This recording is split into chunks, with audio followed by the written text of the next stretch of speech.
Eu vejo que agora está online. Boa noite a todos. Eu estou gravando esse vídeo aqui apenas para uma explicação. Depois ele fica 24 horas disponível. Quem quiser ver, fique à vontade. Sobre justamente uma distinção entre mito e tragédia. Primeiramente, a gente pode fazer uma distinção que existem entre os mitos, diversos tipos de mitos, por exemplo. Existem os mitos cosmológicos e os mitos cosmogônicos e os mitos heróicos. Entrou gente. Enfim, para quem entrou agora, eu menciono só o que eu disse agora, que eu disse duas palavras. A primeira coisa que a gente deve fazer é distinguir entre os mitos. O mito heróico, mito cosmológico, cosmogônico. E a tragédia, a pergunta era essa, qual a diferença entre mito e tragédia? A tragédia é um mito, só que é um mito trágico, não é um mito heróico. Por quê? A sociedade grega, ela nasce com a épica homérica, e essa epopeia homérica ela serve de fundamento de ordem da sociedade aristocrática. Mas, quando chega um determinado momento em que essa estrutura simbólica da ordem ela deixa de fazer sentido e deixa de representar efetivamente um meio de vida que ali era exercido, então o que acontece é justamente uma reformulação desse mito guerreiro e se passa agora a um mito trágico que representa, que simboliza a sociedade, o contexto da sociedade ateniense. Isso é mais ou menos o que explica o Nietzsche e o que explica também o Joseph Campbell. Eles tratam dessa questão da reformulação da tragédia. Nietzsche ele comentava que era necessário que se tivesse mitos vivos, que se vivesse os mitos. E a tragédia era uma forma de se viver esses mitos. Mas quando a gente observa o mito heróico e o mito trágico, eles possuem a mesmíssima estrutura. Eu escrevi aqui, eu vou ler os tópicos e explico mais detalhadamente um pouco dessa estrutura, e depois eu copio esse texto, são tópicos, são linhas, e jogo num story para quem quiser depois relembrar ou guardar, né?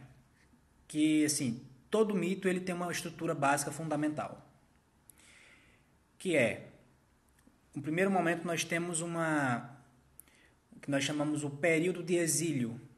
O protagonista ele está no exílio. E dentro desse exílio ele tem contato consigo mesmo, com quem ele é, e com um elemento muito importante, que vai ser um elemento explorado ainda mais pela tragédia, que é o destino. Quando o protagonista, ou o herói, para o mito heróico, ele tem contato com o seu destino. Mas também, na estrutura fundamental do mito, existe o subtema, digamos, que ele é chamado de mitema ou mitologema. E nesse aspecto, o mitema ou mitologema, ele traz... Olá, Gabriel, tudo bom, meu querido? Eu venho em você agora. O mitologema, por exemplo, tem a luta contra o monstro, tem o puer exposito, ou a criança exposta, abandonada, aí você lembra de Édipo, e tem também um muito mais conhecido, principalmente aí por causa da Divina Comédia e da Odisseia, mas também por causa da Eneida, são as três epopeias mais que exploraram mais essa questão, que é a descida aos infernos. Temos essa estrutura. Em seguida, há o momento do chamado à aventura. E esse chamado à aventura, ele comporta alguns elementos básicos, que é justamente o herói, ele vacila, ele tem medo, ele não quer modificar o seu padrão de comportamento.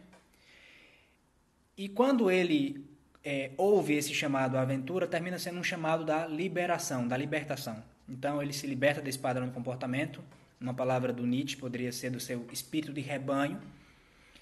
Aí vocês que conhecem, por exemplo, a obra do Senhor dos Anéis, vocês devem lembrar o Gandalf, quando ele... O chamado à aventura, o Senhor dos Anéis, ele utiliza essa estrutura. Então, o chamado à aventura que é feito a Bilbo, ele não vem pela consciência dele, por um oráculo.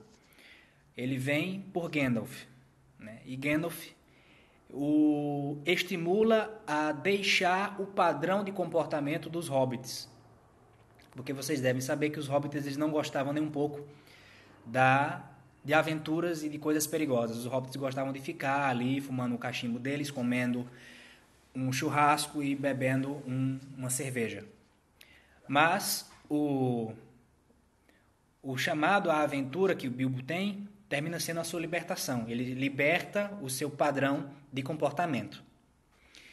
E aí, quando se instala essa estrutura básica, o exílio, depois o chamado à aventura, vem-se o terceiro elemento, que é justamente as provas. Não há mito tanto heróico quanto trágico, que não tenha o elemento das provas. E nesse elemento há um caráter também iniciático.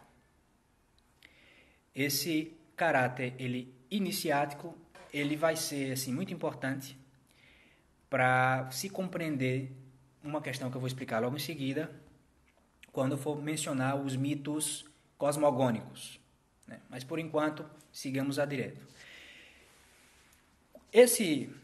Essas provas são justamente as dificuldades, a efetiva provação que o herói tem que passar, enfrentar o Minotauro, enfrentar a Medusa, enfrentar o labirinto, e todos esses arquétipos dos mitos que nós estamos acostumados. Aí, como eu mencionei, o Senhor dos Anéis, o Hobbit,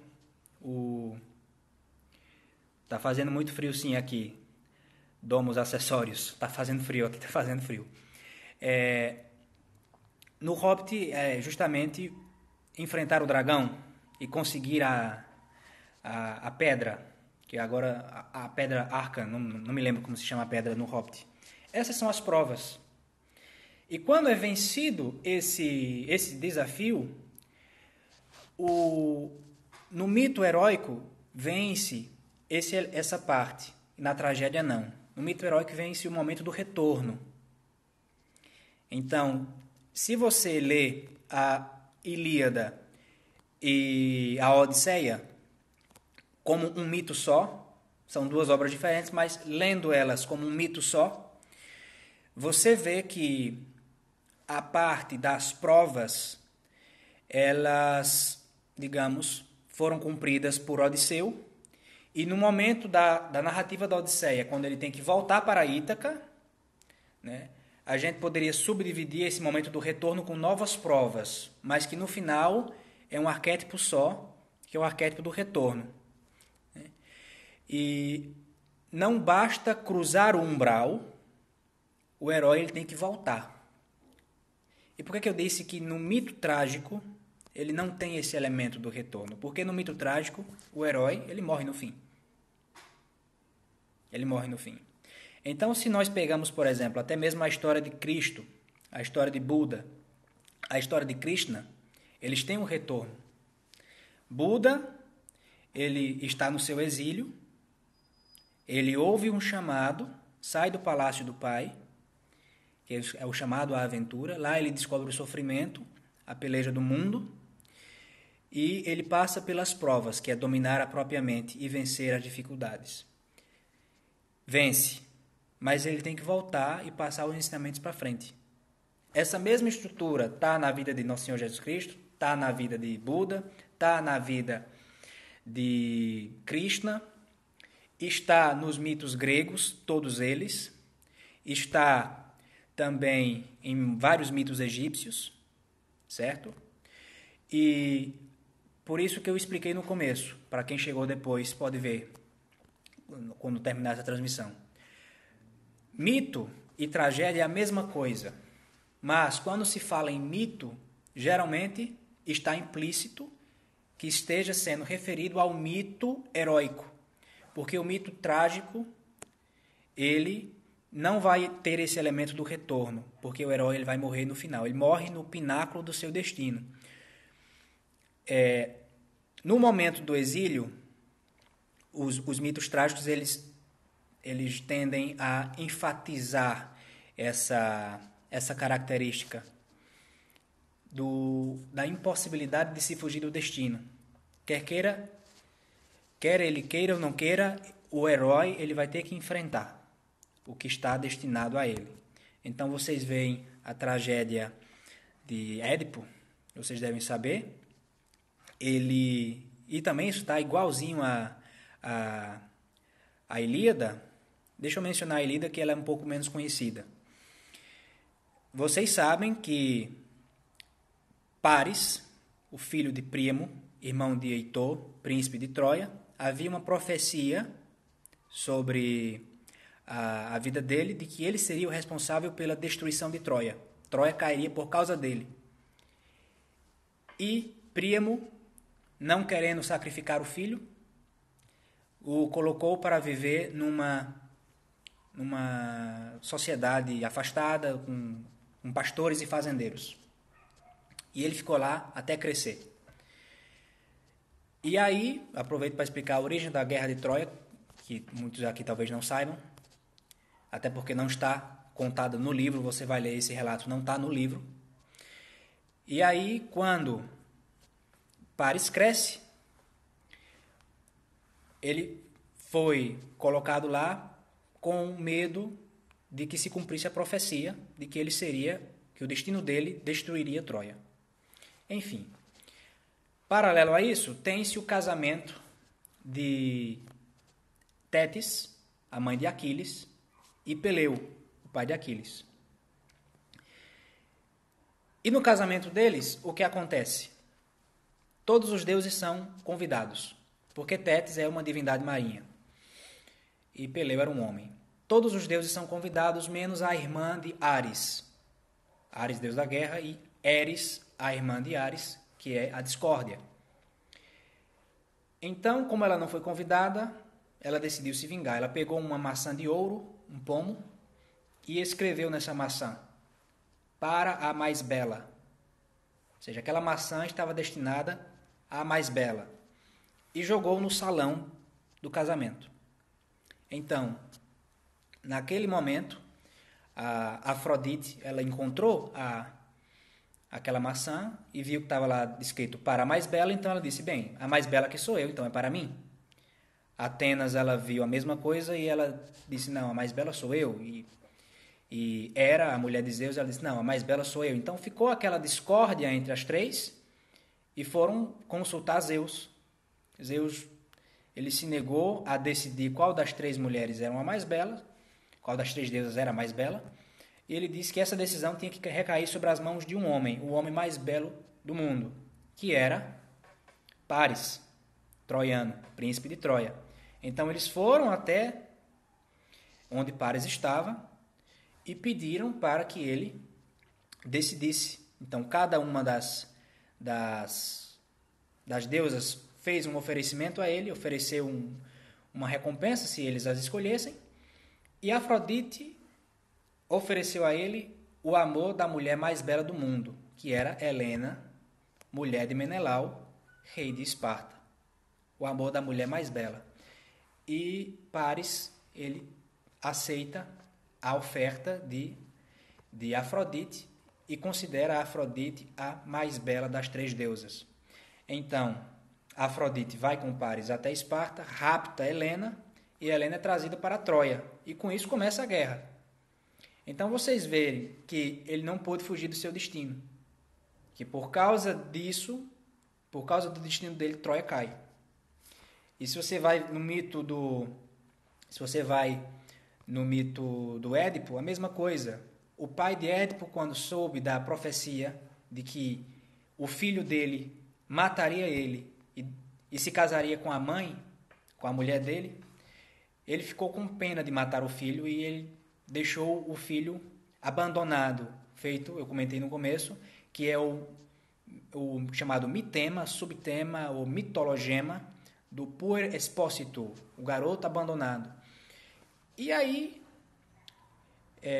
o Édipo não morre, largado na natureza, ele cresce, um belo dia ele cruza com o pai numa estrada, eles brigam, não se conhecem, eles brigam, e o pai morre, ou seja, ele não pôde fugir do destino. Não pôde fugir do destino. E é basicamente isso. Eu tenho aqui, o vídeo já está muito longo, eu acho que só tem duas, atualmente tem 2 pessoas online. Eu vou mostrar o livro aqui para vocês, que vocês podem dar uma lida, caso queiram. Eu acredito que... essas profecias foram realizadas por quem? Oráculos?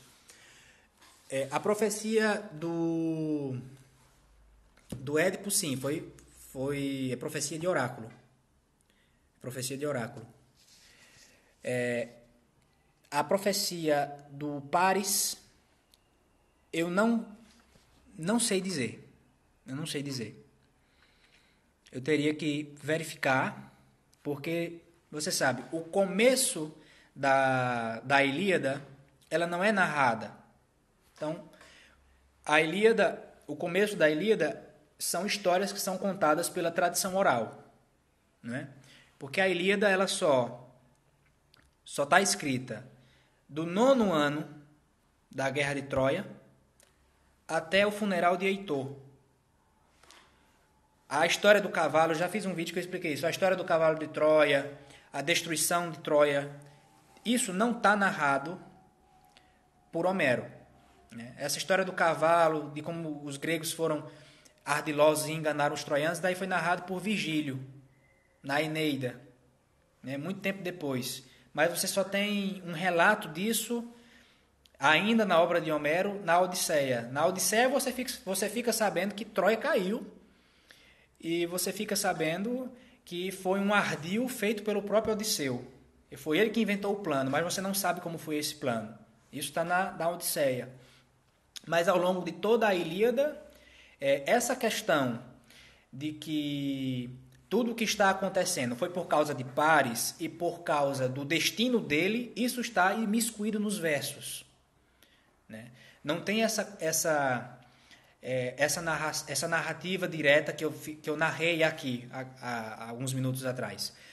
Mas está diluído nos versos, você percebe que é por causa do destino de Paris que Troia vai cair. Eu teria que pegar a minha edição da Ilíada, que ela está com as marcações, eu teria que procurar algumas dessas marcações que dizem isso. E agora não vai dar para fazer isso, porque eu vou ter que deixar o celular aqui e vou ter que pegar o calhamaço ali daquela obra e dar uma olhada. Não tem como fazer isso. Mas, se você ler a Ilíada, você vai perceber isso. Que está imiscuído nos versos esse destino trágico. E já se sabe o que vai acontecer.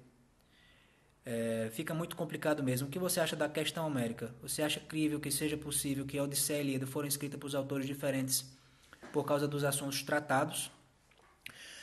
Olha, isso aí é um trabalho de filologia, Há as teorias que são mencionadas e são discutidas de que Homero nunca existiu, mas era como alguns até dizem, era como se fosse um espírito da época, como se fosse um poeta ou um grupo tão imemorial que de alguma forma aquilo ficou gravado no inconsciente popular e na memória popular da Grécia, que passaram-se séculos e mais séculos e mais séculos com esses poemas sendo cantados. Por isso que diz que a poesia nunca nasceu sem a música e a música não nasceu sem a poesia, elas nasceram juntas. Particularmente, alguns dizem que Homero existiu sim e que Homero foi um poeta cego e de que tanto que ele viajou pela Grécia cantando, isso daí acabou virando como se fosse um hino para a Grécia. É como se a Ilíada e a Odisseia fossem hinos e também fossem canções populares que tinham um importante papel na educação das crianças. Também é dito isso. Eu não vou saber dizer porque o meu nível de leitura de grego ele é absurdamente baixo, eu não tenho condições de ler em grego. Para poder... Porque quando a gente lê as traduções, não aparenta que os textos tenham sido feitos por outras pessoas. Por exemplo, você lê a Ilíada. Você percebe que pode haver, sim, um resquício da tradição oral, porque existem passagens que são repetidas. Entendeu? Você lê ali, por exemplo, um determinado momento, eles estão descrevendo uma hecatombe, um sacrifício de bois para a honra dos deuses. Então ele descreve esse sacrifício. E mais à frente, não sei quantos capítulos depois, a mesma repetição. Ou seja, vão fazer uma outra hecatombe, um outro sacrifício aos deuses, e eles descrevem da mesma maneira, da mesmíssima maneira. Então, essas repetições que tem, elas dão a entender que é por causa que eram textos de tradição oral. São textos que foram transcritos, que eram inicialmente contados pela tradição oral, por essas repetições. E quando você vai na Odisseia, aparentemente é um texto assim mais acabado, mais bem refinado e que não tem todas essas repetições, né? Então por isso que já alguns dizem que a Odisseia já foi um texto inicialmente já desde sempre escrito. Bem, esses debates filológicos eu não tenho muito o que poder explicar. Como eu estava comentando, você lê uma tradução, descartando esse detalhe da repetição, você lê uma tradução, não parece que há a mão de outra pessoa ali. Você me entende o que eu quero dizer? Você lê, você pensa... Você lembra, olha, essa tradução ela tem a cara do Carlos Alberto Nunes, digamos. Essa tradução ela tem a cara do Honorico Mendes de Almeida. Mas essa característica de você perceber, olha, isso aqui parece que foi outra pessoa que escreveu, isso aqui não está parecendo a mesma pessoa que escreveu. Isso você pode ver se você lê em grego, mas eu não tenho essa condição de fazer isso, está entendendo? Aquela marca do autor mesmo, ela, digamos, ela se perde quando se traduz, né? Mas essa repetição característica da Ilíada, ela não é vista na Odisseia, né? A Odisseia ela é mais bem redonda, ela é mais bem lapidada, não é verdade? A Eneida também. Faz tempo que eu li a Eneida, estou relendo agora também pela tradução do Carlos Alberto Nunes, mas eu não tenho como responder além disso, né? Eu teria que ler em grego, eu teria que pegar obras de filologia, né, especialistas de filologia, para eu poder formar alguma questão dessa questão homérica, né? A questão homérica, da existência de Homero mesmo, ela toma um certo vulto quando se começou a descobrir, né, ruínas que supostamente foram ruínas de Troia, né, isso na Turquia. Mas isso é um tema para outra questão. Particularmente, eu acredito que Homero não deva ter existido. Eu, particularmente, até agora... Eu acho que não deve ter existido. Eu acho que isso daí é mais um conjunto de obras atemporais, né? São obras que não tem mais como se saber de onde nasceu e de como foi constituída. A mesma coisa das Mil e Uma Noites, né? Se você pegar as Mil e Uma Noites, você vai perceber que existe ali também essa mesma questão. A tradução da É de Ouro foi a que eu li, eu não li outra tradução. Existem trechos que você sente uma repetição. Uma repetição. Por quê?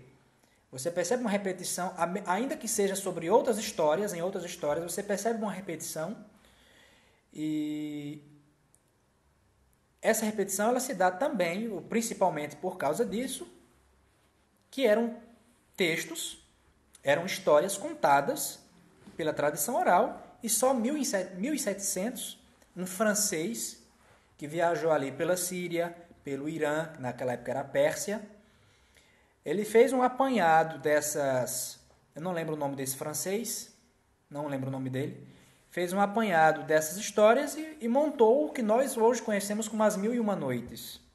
Mas ele não apenas fez um compilado de histórias, na verdade as histórias são chamadas, as histórias das Mil e Uma Noites são centenas de outras histórias mais que nós não conhecemos, mas ele fez um compilado das histórias mais interessantes, das mais importantes e das mais chamativas, e fez, claro, uma adaptação ao gosto ocidental, ao paladar ocidental, porque eram histórias que elas tinham muita violência e muito erotismo, que eram histórias que elas eram feitas para entreter adultos, né?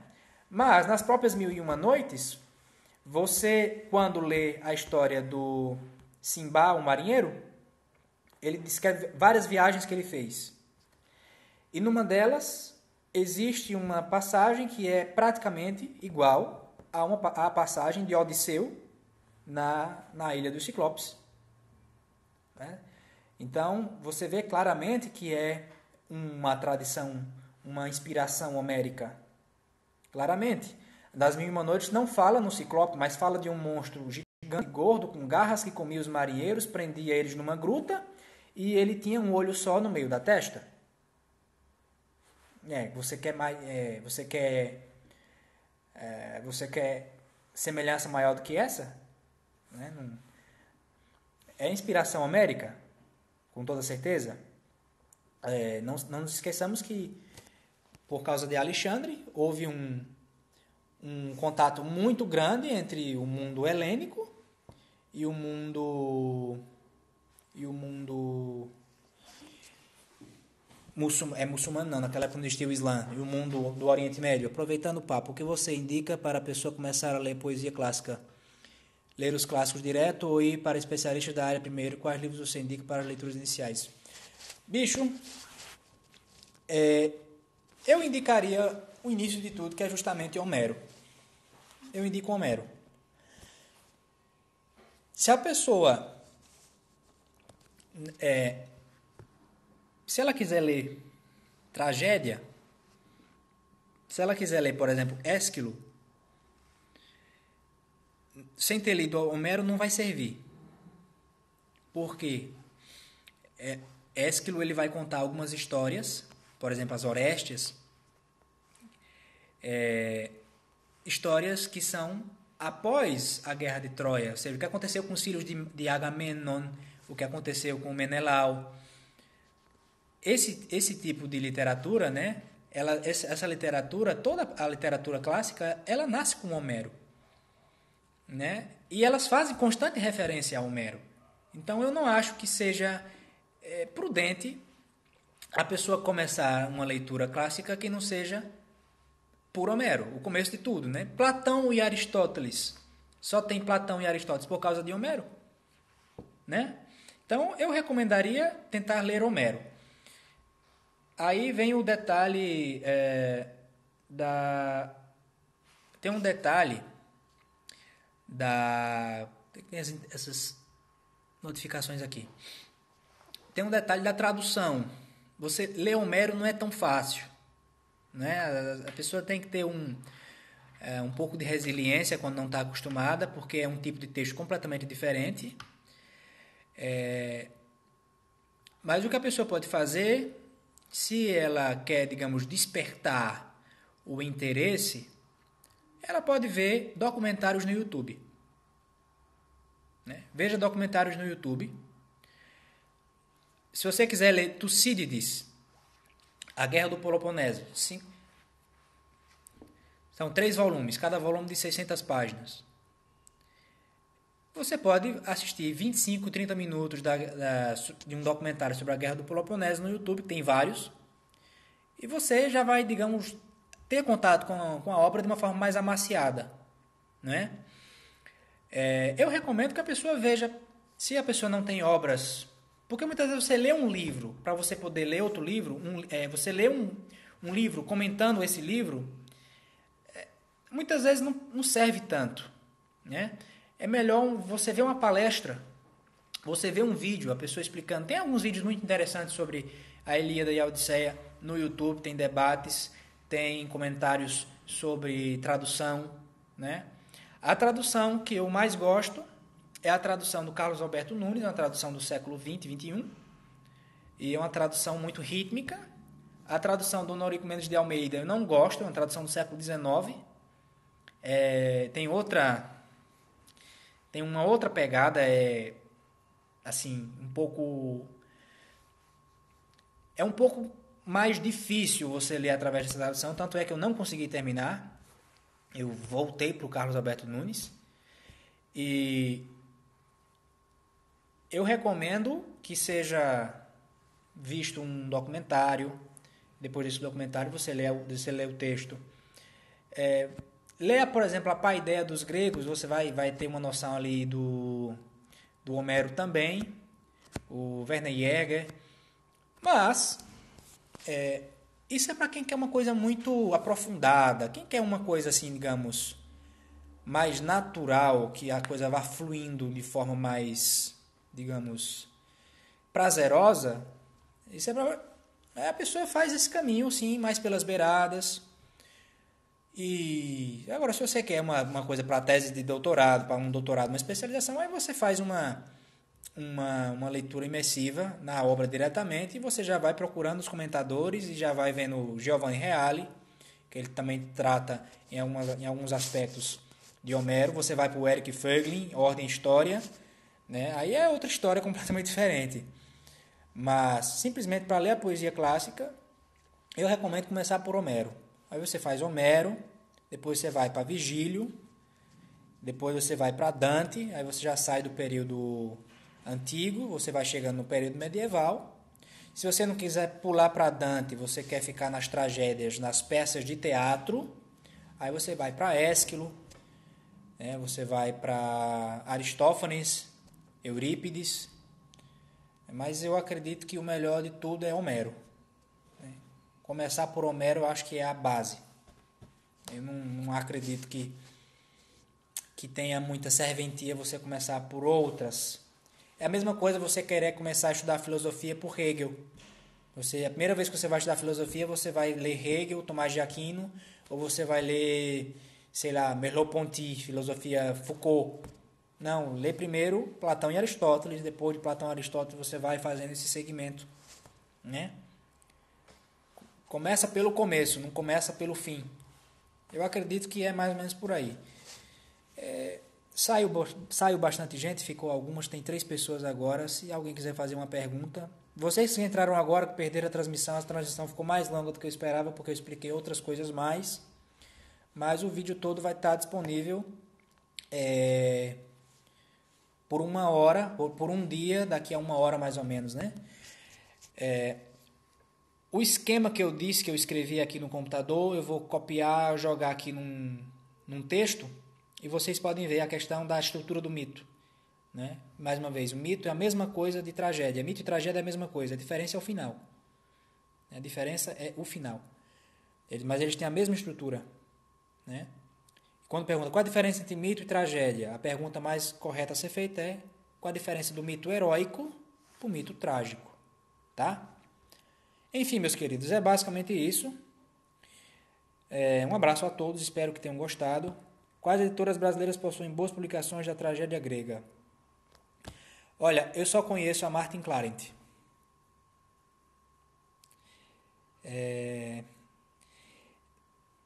Na verdade, não sei se a tradução é boa. As coisas que eu li da Martin Clarent, já faz um tempo, eu nunca me atentei a esse detalhe. E tudo que eu venho lendo da tragédia, de poesia clássica e tudo mais, eu venho lendo da Gredos, em espanhol. Né? Tudo que eu venho lendo é em espanhol. Eu não tenho lido em português. Eu li apenas Homero em português. Eu não sei qual é a edição. Eu procurei pela tradução do Carlos Alberto Nunes, mas eu não sei qual é a editora. Eu acho que é a editora Martins Fontes. A Eneida eu tô lendo pela tradução do Carlos Alberto Nunes, pela editora da UNB. É uma edição antiga. E um PDF que eu tenho, um PDF bem fuleiro. Mas a Martin Clarent, ela traduziu tudo isso. Traduziu Aristóteles, traduziu Antígona, Sófocles, traduziu tudo isso. Eu tenho até algumas edições de bolso, eu tenho até algumas edições daqui da Martin Clarent aqui, comigo aqui. Mas eu não sei se a tradução é boa. Né? Eu não sei se é boa. Eu li Antígona, esse Sófocles aqui, há muito tempo atrás. Mas eu acho que se você puder ler em outro idioma, as edições da Gredos, elas são recomendáveis. São recomendadas. Tá? Bem, basicamente isso. E o Hilton Araújo, meu querido, como é que tá? Obrigado, Bruna. Se você chegou depois, você vê o vídeo depois completo, se você quiser. Eu ia comentar sobre esse livro aqui, ó. Edição francesa do Michel Eliade, Aspectos do Mito. Ele trata a questão do mito cosmogônico e cosmológico. Mas fica para outra ocasião, posso explicar isso para vocês em outra ocasião. Bem, basicamente isso, tá? Grato aí para vocês. Possivelmente eu posso fazer vídeos desses com mais frequência. De repente eu faço isso, deixo no YouTube. Não sei, se alguém tiver interesse. Se alguém tiver interesse, eu gravo e coloco no YouTube, tá? Tchau, tchau. Saudade de dar umas boas risadas. A gente dá umas risadas. Deixa eu voltar pro Brasil que a gente dá umas risadas. Faz aquela fuleiragem, né? Tchau, gente. Beijos.